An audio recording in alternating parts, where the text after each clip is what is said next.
दुःखाचा सामना, facing suffering.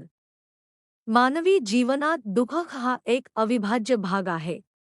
The art of happiness मध्ये दिलेल्या एका कथेद्वारे दुःखाचे वास्तव अत्यंत प्रभावीपणे समजावले आहे. ही कथा आहे किसागोतमी नावाच्या स्त्रीची. तिचा एकुलता एक मुलगा मरण पावला. या दुःखामुळे ती पूर्णपणे खचून गेली आणि ती हा सत्य स्वीकारू शकत नव्हती. आपल्या मुलाला पुन्हा जिवंत करण्यासाठी ती प्रत्येक ठिकाणी मदत मागू लागली. शेवटी ती गौतमा बुद्धा यांच्याकडे गेली आणि विनंती केली की तिच्या मुलाला जिवंत करण्यासाठी औषध द्यावे. बुद्धांनी तिला सांगितले की ते औषध तयार करू शकतात, पण त्यासाठी एक अट आहे. तिला अशा घरातून मोहरी, मस्टर्ड सीड्स आणायची आहे, जिथे कधीच कोणाचा मृत्यू झाला नाही. किसागोतमी आशेने घराघरात जाऊ लागली. प्रत्येक घरातून लोकांनी तिला मोहरी देण्याची तयारी दाखवली, पण जेव्हा ती विचारायची की या घरात कोणी मरण पावले आहे का, तेव्हा प्रत्येक घरात कुणीतरी गमावलेले असायचे. कुठे आईवडील, कुठे पती, कुठे मुलगा. शेवटी तिला जाणवले की दुःख आणि मृत्यू हे सर्वांच्या जीवनाचा भाग आहेत. ती एकटीच दुःखी नाही. या जाणीवेमुळे तिने आपल्या मुलाच्या मृत्यूचा स्वीकार केला आणि ती पुन्हा बुद्धांकडे परतली. बुद्धांनी तिला सांगितले की या जगात कोणत्याही गोष्टीला कायमस्वरूपी अस्तित्व नाही.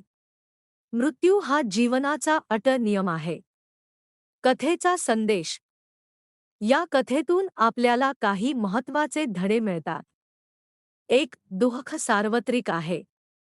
प्रत्येक व्यक्तीला जीवनात कधी ना कधी दुःखाचा सामना करावा लागतो. 2. स्वीकार, ॲक्सेप्टन्स महत्त्वाचा आहे. दुःख टाळण्याचा प्रयत्न करण्याऐवजी त्याचा स्वीकार केल्यास मन शांत होते.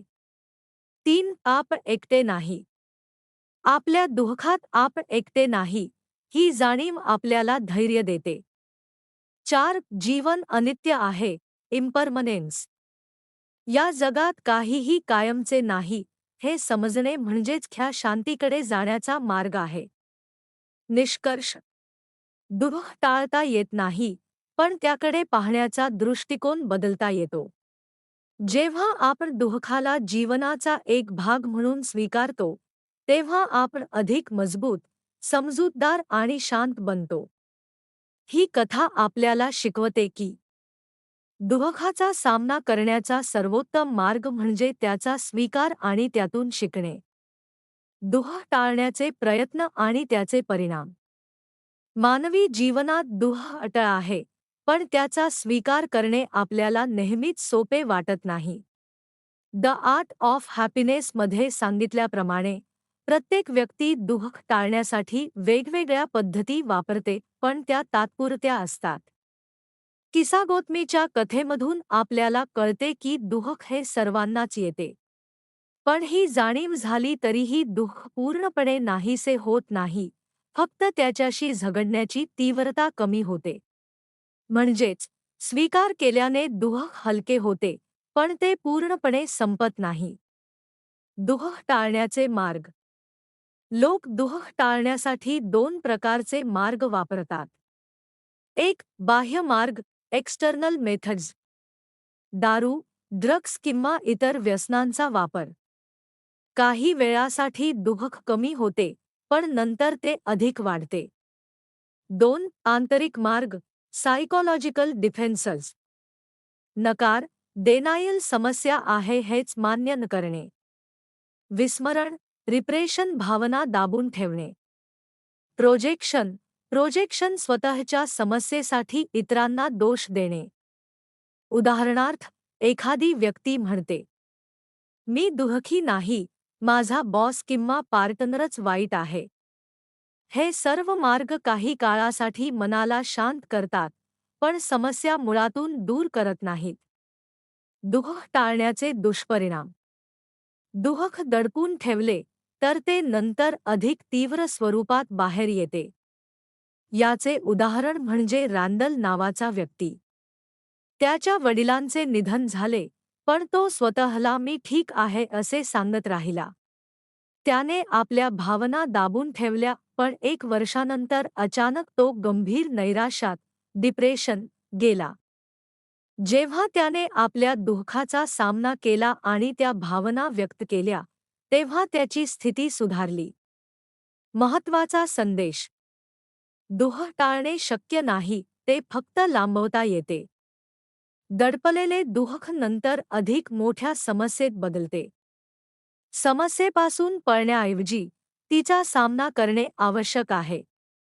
निष्कर्ष: दलाई लामा यांच्या विचारांनुसार दुःखापासून पळणे हा उपाय नाही, तर त्याचा स्वीकार आणि सामना करणे हाच खरा मार्ग आहे. जेव्हा आपण आपल्या वेदना समजून घेतो, त्यांना स्वीकारतो आणि त्यावर काम करतो, तेव्हाच आपण खऱ्या अर्थाने मानसिक शांती आणि समाधान मिळवू शकतो. खालील मजकूर तुम्हाला निबंधाच्या स्वरूपात सा एक्झाम स्टाईल मराठीत दिला आहे. करुणेचे महत्त्व आणि मानवी जीवनातील स्थान. मानवी जीवनात खरे सुख कशात आहे, हा प्रश्न प्रत्येकाच्या मनात कधी ना कधी निर्माण होतो. द आर्ट ऑफ हॅपीनेस या ग्रंथामध्ये दलाई लामा यांनी या प्रश्नाचे अतिशय सोप्या आणि प्रभावी पद्धतीने उत्तर दिले आहे. त्यांच्या मते खरे सुख हे करुणा, प्रेम आणि सहानुभूती यामध्येच दडलेले आहे. करुणा म्हणजे इतरांच्या दुःखाची जाणीव ठेवून त्यांना त्या दुःखातून मुक्त करण्याची इच्छा होय. करुणा ही फक्त भावना नसून ती एक सकारात्मक मानसिक अवस्था आहे. ती माणसाला अहिंसक, शांत आणि समजूतदार बनवते. करुणेचे 2 प्रकार सांगितले आहेत. एक म्हणजे स्वार्थाशी जोडलेली करुणा, जी आपल्या जवळच्या व्यक्तींवर आधारित असते, आणि दुसरी म्हणजे खरी, निःस्वार्थ करुणा, जी सर्व मानवांप्रती समान भावना निर्माण करते. खरी करुणा ही अधिक स्थिर आणि टिकाऊ असते. आजच्या जगात अनेक नाती केवळ आकर्षण, पैसा किंवा स्वार्थ यांवर आधारलेली असतात. अशा नात्यांमध्ये टिकाव कमी असतो.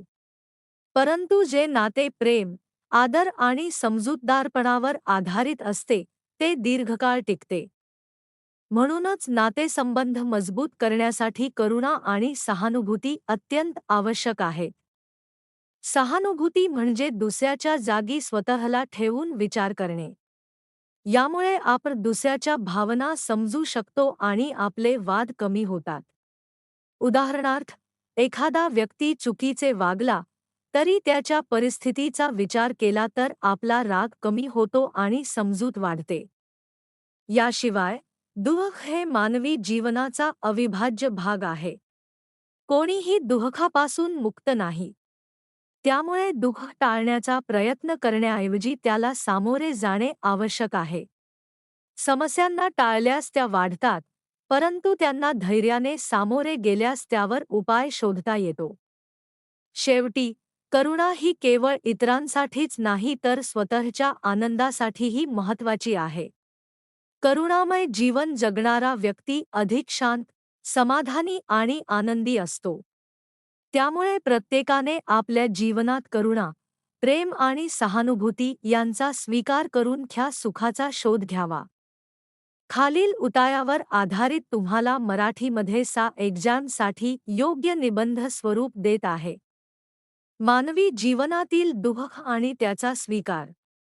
मानवी जीवनात सुख आणि दुःख हे दोन्ही अविभाज्य घटक आहेत. द आर्ट ऑफ हॅपीनेस या ग्रंथात दलाई लामा यांनी दुःखाचे स्वरूप आणि त्याला सामोरे जाण्याची योग्य पद्धत स्पष्ट केली आहे. त्यांच्या मते, दुःख टाळणे शक्य नाही, पण त्याकडे पाहण्याचा आपला दृष्टिकोन बदलणे अत्यंत आवश्यक आहे. जीवनात अनेक वेळा अशा परिस्थिती येतात जिथे योग्य किंवा अयोग्य असा स्पष्ट निर्णय घेणे कठीण असते.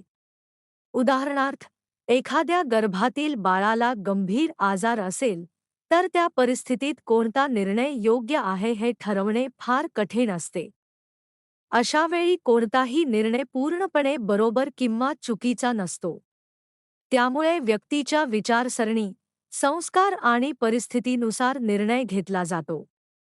दलाई लामा यांच्या मते, आपण अशा कठीण प्रसंगांसाठी मानसिक तयारी ठेवली पाहिजे. दुःखाचा विचार आधीपासून केल्याने भीती कमी होते आणि आपण अधिक स्थिरपणे परिस्थितीला सामोरे जाऊ शकतो.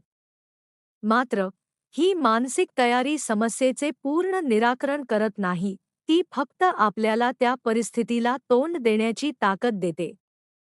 मानवी जीवनाचे एक महत्त्वाचे सत्य म्हणजे दुःख हे अपरिहार्य आहे. जन्मापासूनच दुःखाची सुरुवात होते. तरीसुद्धा आपण आपल्या जीवनात सुखाच्या अपेक्षांवर अधिक भर देतो आणि दुःख टाळण्याचा प्रयत्न करतो.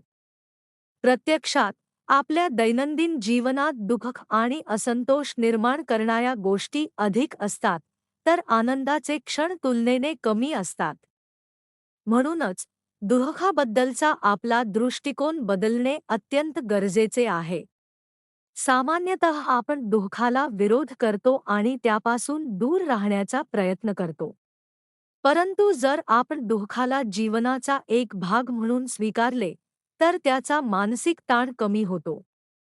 सहनशीलता वाढते आणि आपण अधिक शांतपणे परिस्थिती हाताळू शकतो. दलाई लामा यांच्या मते, दुःख समजून घेणे आणि स्वीकारणे हेच खरे समाधान आहे. जीवनात दुःख टाळता येत नाही, परंतु त्याला सामोरे जाण्याची वृत्ती बदलून आपण आपल्या मनःस्थितीत सुधारणा करू शकतो. शेवटी, असे म्हणता येईल की दुःख हा जीवनाचा अविभाज्य भाग आहे. त्याला टाळण्याऐवजी स्वीकारून, सकारात्मक दृष्टिकोन ठेवून आणि धैर्याने त्याला सामोरे गेल्यास आपण खऱ्या अर्थाने शांत आणि समाधानकारक जीवन जगू शकतो. खालील उतायावर आधारित तुम्हाला मराठीमध्ये एक्झामसाठी योग्य निबंध देत आहे. दुःखाचा स्वीकार आणि त्यातून मिळणारे समाधान. मानवी जीवनात दुःख हा एक अट आणि अपरिहार्य भाग आहे.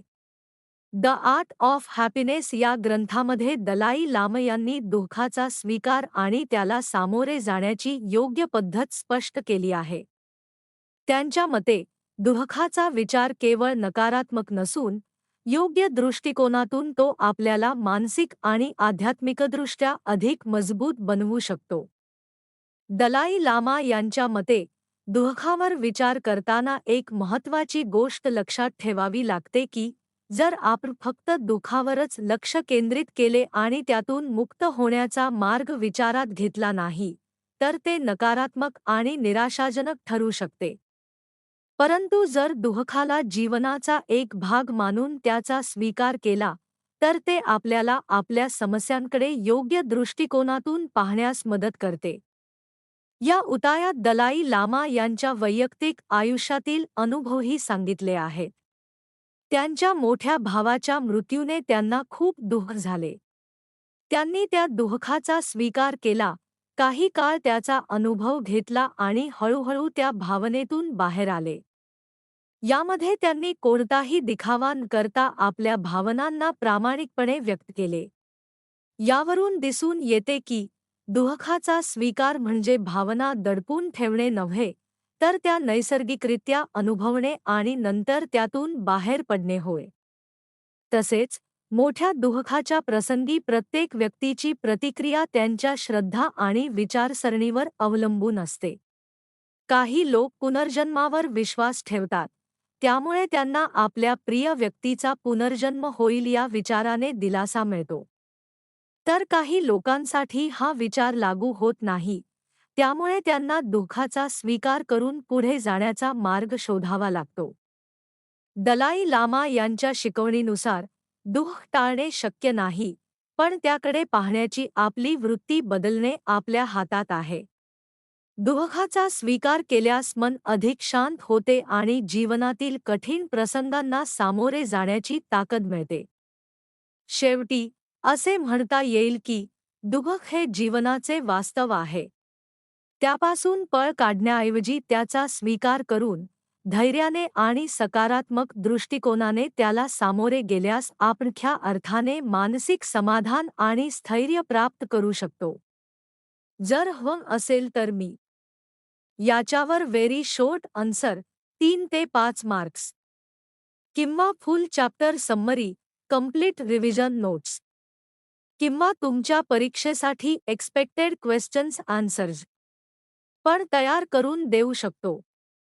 खालील उतायावर आधारित तुम्हाला मराठीमध्ये एक्झामसाठी योग्य निबंध देत आहे. दुःखावर मात करण्यासाठी योग्य दृष्टिकोन. मानवी जीवनात दुःख आणि हानी हे अपरिहार्य घटक आहेत. द आर्ट ऑफ हॅपीनेस या ग्रंथात दलाई लामा यांनी दुःखाला सामोरे जाण्याचा अत्यंत व्यावहारिक आणि सकारात्मक दृष्टिकोन मांडला आहे. त्यांच्या मते दुःख टाळता येत नाही, परंतु त्यावर मात करण्याची पद्धत आपल्या हातात असते. एखाद्या प्रिय व्यक्तीच्या मृत्यूनंतर दुःख, शोक आणि चिंता या भावना नैसर्गिक असतात. परंतु त्या भावनांमध्ये जास्त काळ अडकून राहिल्यास त्याचा आपल्या मनावर आणि शरीरावर वाईट परिणाम होतो. दलाई लामा सांगतात की अति दुःख करून कोणताही फायदा होत नाही, कारण त्यामुळे आपण स्वतःचे नुकसान करतो आणि त्या गेलेल्या व्यक्तीलाही त्याचा काही उपयोग होत नाही.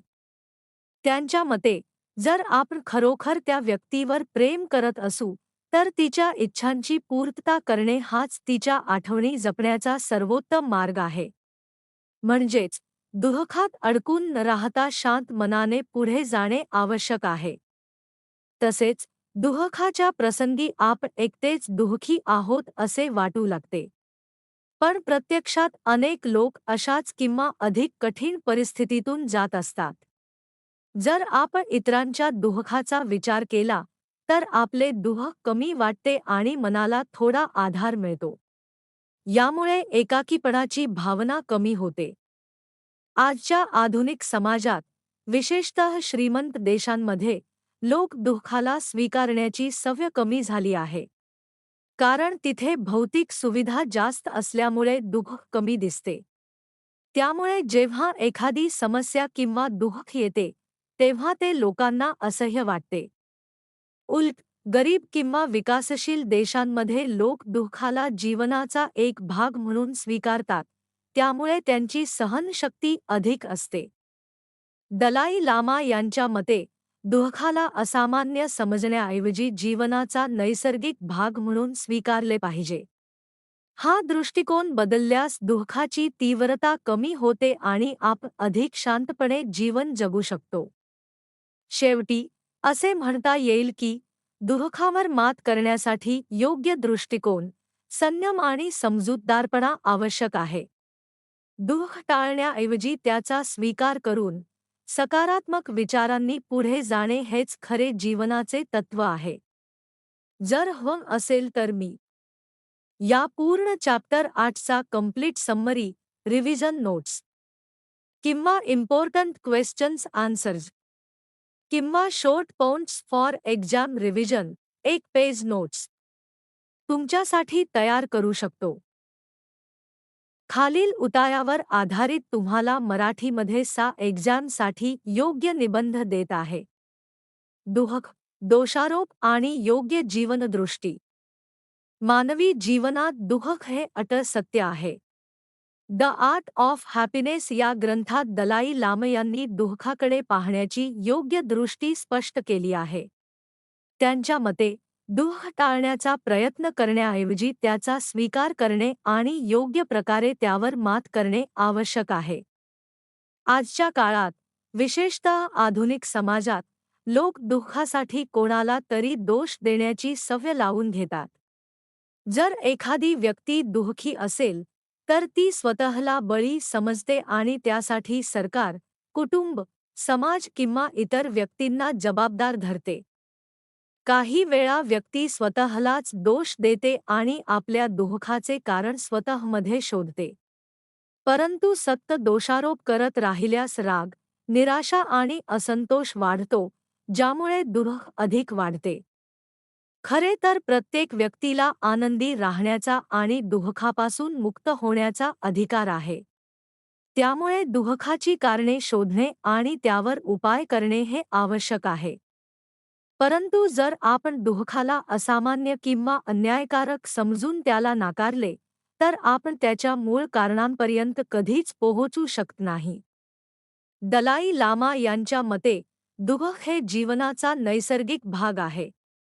त्यामुळे त्याला घाबरण्याऐवजी स्वीकारणे आणि समजून घेणे गरजेचे आहे. योग्य दृष्टिकोन ठेवून आपण दुःखावर नियंत्रण मिळवू शकतो आणि अधिक शांत व आनंदी जीवन जगू शकतो.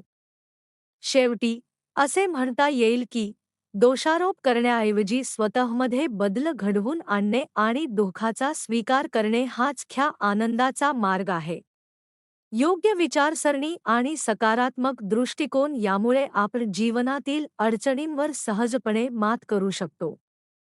जर हवं असेल तर मी संपूर्ण चॅप्टर 8चे एक पानात रिव्हिजन नोट्स किंवा important points last minute study किंवा question answer format exam ready तयार करून देऊ शकतो.